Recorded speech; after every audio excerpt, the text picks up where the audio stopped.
সব সময় আল্লাহর কাছে এই দোয়াটা যেন আমরা করি, আল্লাহ কিয়ামতের দিন তুমি আমার হিসাব নিও না, আল্লাহ তুমি আমার বিচার বসিও না, আল্লাহ তুমি দয়া করে আমারে মাফ করে দিও। আল্লাহ যার বিচার করবেন ও জাহান্নামে যাবে, আর যার বিচার করবেন না সে জান্নাতে যাবে।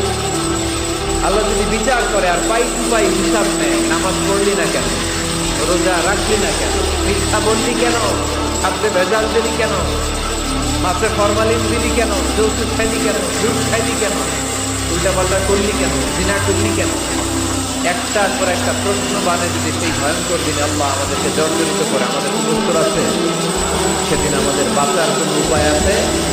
তাই আমরা সবাই আল্লাহর কাছে দোয়া করবো, আল্লাহ কোনো বিচার মানি নাই, কোনো বিচার করতে পারবো না, দয়া করবো। কথা কয় না? কি করবে? এবার আওয়াজ করে বলেন, বিচার চান না দয়া চান?